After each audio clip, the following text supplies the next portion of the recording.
gathered more than 30 years ago is not a large body of data.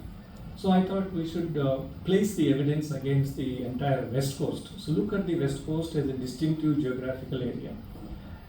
In terms of environment, in terms of climate, in terms of natural resources and so on.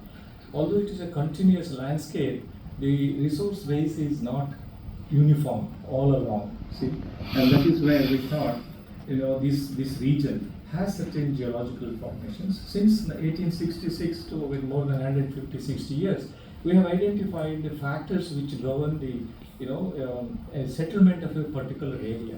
Maybe Paleolithic times, we call it Old Stone Age, where humans were very primitive hunter-gatherers and so on.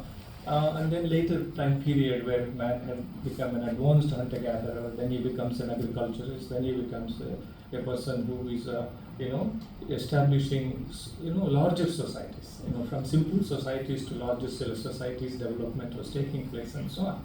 So we should be able to trace them, so that this area will present the nature of evidence across the entire West Coast. And we know East Coast has been very, very productive in terms of prehistoric archaeological research, and also advancement in the way in which we have been able to reconstruct the way in which early human settlements came up along the East Coast and in the inland areas and so on.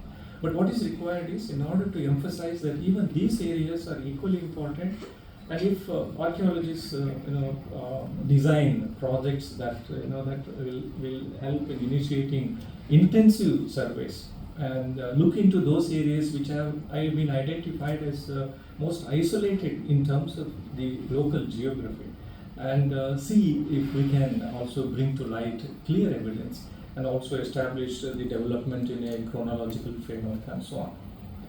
So with this brief background, I would like to run through my